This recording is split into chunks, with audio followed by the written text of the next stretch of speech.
William Barak, an Aborigine with the Yarra Yarra Tribe, was about 12 years old when John Batman arrived at Port Phillip to trade with the Aborigines for land. He was present with his father, the old chief Jerem, when the famous Batman Treaty was signed. During the rest of his lifetime, William Barak witnessed the early settlement of Melbourne, the difficulties of integration, the opening up of vast tracts of land by pastoralists, and the discovery of gold. Parallel to these developments, he saw, sadly, the loss of his tribal lands and the extinction of his people. William's father, the old chief Jerem, died when the Wattles were in full bloom along the Yarra. Barak always said he too would die when the Wattles were in full bloom. His prediction came true when he died on the 15th of August, 1903, and the rivers and creeks of Melbourne were full of golden wattle. Local historian Shirley Wiencke found the story of William Barak in the archives of the La Trobe Library and decided immediately to write an account of his life. When the Wattles Bloom Again is that account. Good morning, Shirley Wiencke. Good morning, Michael. Well, what sort of a character was Barak? Well, Barak was... very impressive in appearance. Yes, he was a most attractive man, and particularly in his latter years when he grew a very long white beard and his hair was long and white and he had a very distinguished face.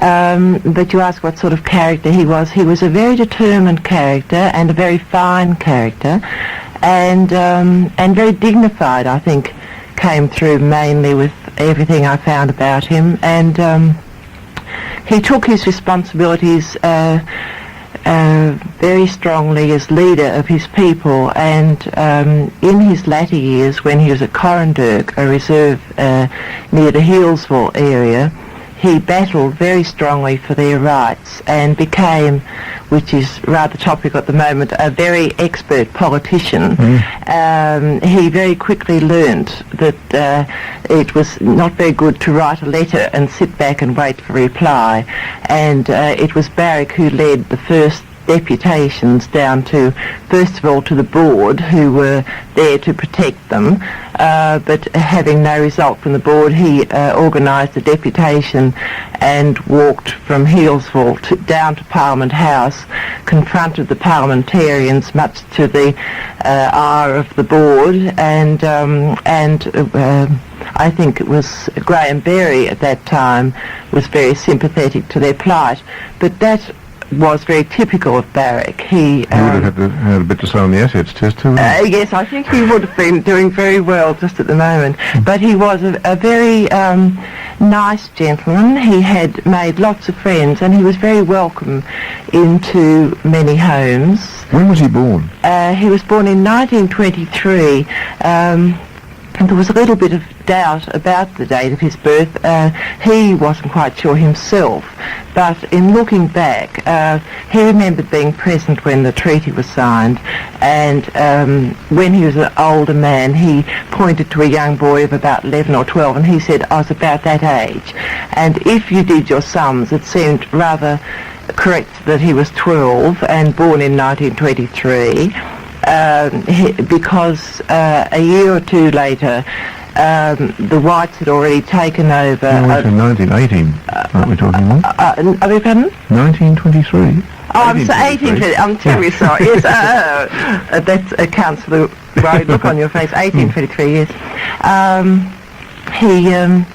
He never was formally initiated because the whites had already taken over the area, so that would have been at the age 13, so that he died at 80 and in 1900. And where was he born? Where?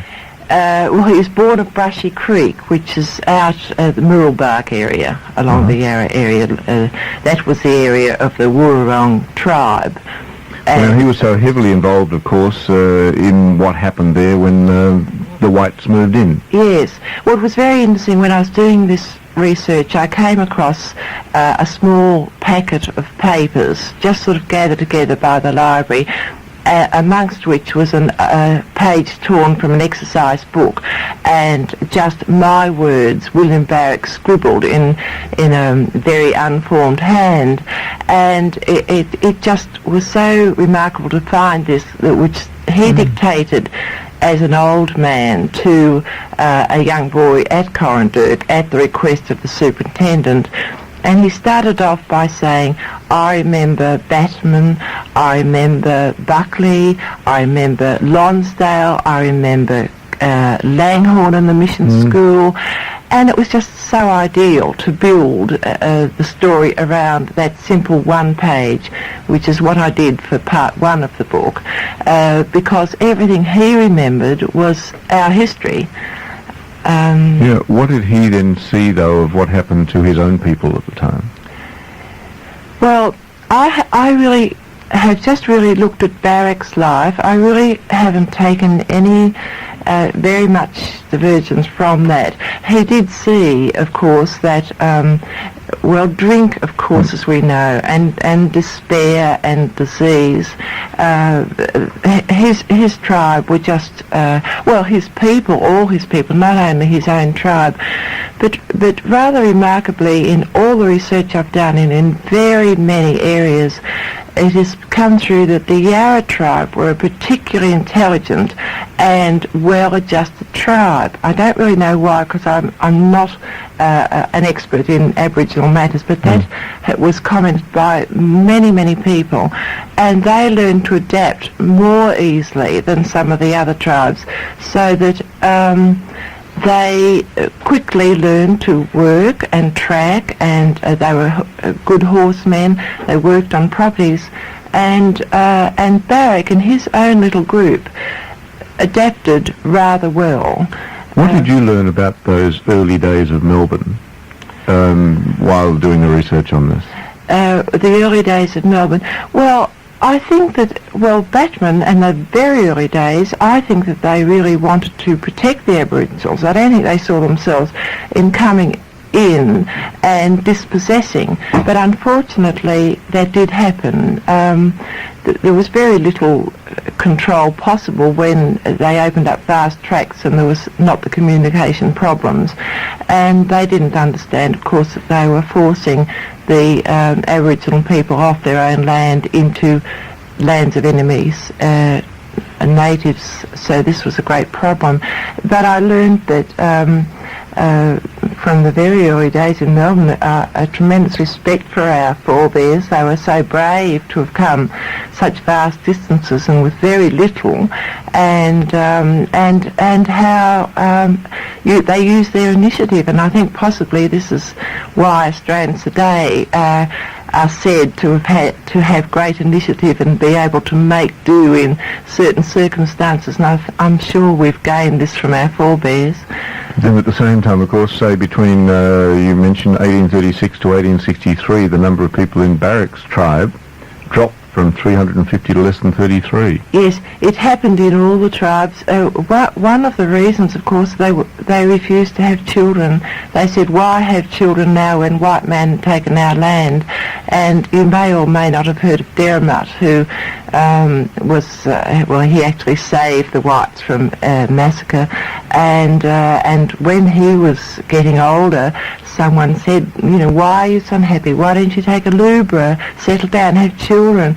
And he just said, me, why have lubra? Why have pickaninny? No land for black man like years ago.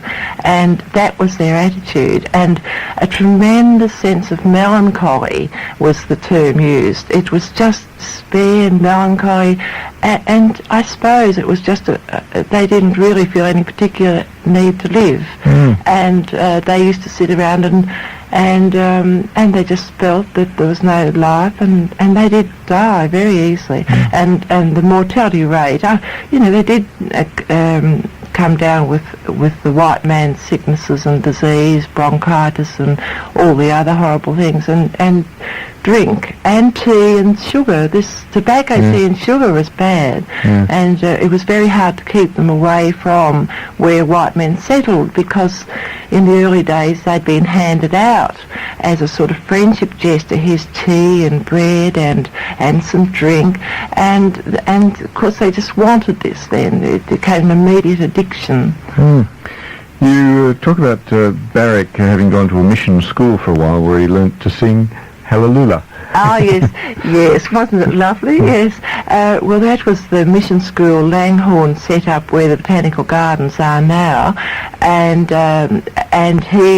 they wanted the families to come in and live, and he was teaching them. But of course, they came and went quite often. That they would come for a while thinking this is a novelty, but then the call of the wilds and their tribe, so that they often came and went. But then they employed a teacher, fully qualified teacher, Mr. Smith, who taught them by the recognised primary school way, CAT and 1, 2, 3, 4, which I don't know whether they understood what was all about, but they were probably there to get some of the bread that they were had out at the end of their class. But Barak was there for a while, and the school flourished for a while, but lack of funds again, and Langhorne was disillusioned, and when that mission school closed down, it became very dilapidated, and when they first brought in the protector scheme, they used that initial school building in the where the botanical gardens are now for the first protector's headquarters. Shirley Wiencke, you talked about how Barak in later days was part of an attempt to civilise the Aborigines with a native police force. Well, civilised, that of course is what the scheme was all about. They were trying to, with all the good intentions in the world, I would probably think, to civilise the natives, and they felt if they could first of all Christianise and civilise them to living into houses and doing as the white men do, that this was the very best thing. And they had tried various schemes, and they thought perhaps that black troopers might encourage, by giving them the discipline, might encourage their own people to adapt civilization more easily.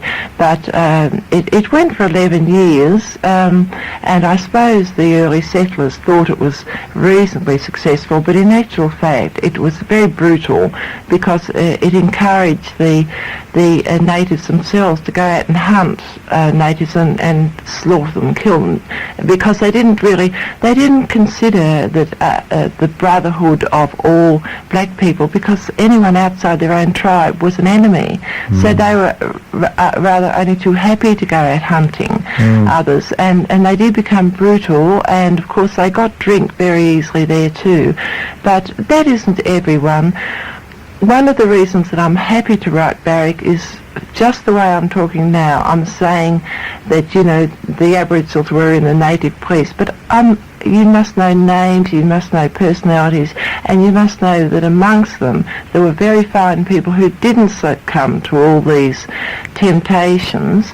And so I think there's a lot of writing and a lot of research to do to find out individuals and to present their life. And I'm very excited that this book has been done, and that it's going to be on the market very soon, I think in another week. It's an attractive looking book, but I think it's a necessary book for people. How long did you spend on preparing it?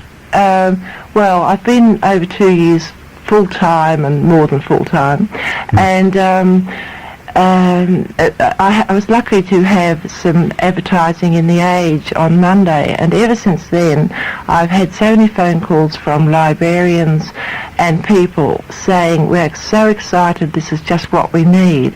And of course I'm pleased about that too. I bet.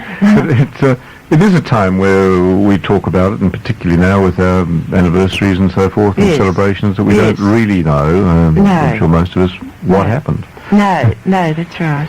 Well, good luck with it. You say it's going to be in bookshops in a week. Yes. So, in time for Christmas? Yes, in time for Christmas, please. Yes, don't buy Christmas presents until the book comes out. Can they order the book at the moment in the bookshop? Well, I think probably, if anyone's interested at the moment, to telephone me at home, and my phone number is 059 area code 647 537. And 059 647 537. That's right. Okay, Shirley Wiencke, thank you for joining me this morning. Thank you very much, Michael. The name of the book, When the Wattles Blooms Again, by Shirley Wiencke. The Life and Times of William Barak, the last chief of the Yarra Yarra Tribe. It's coming up to 9:20 on 3LO.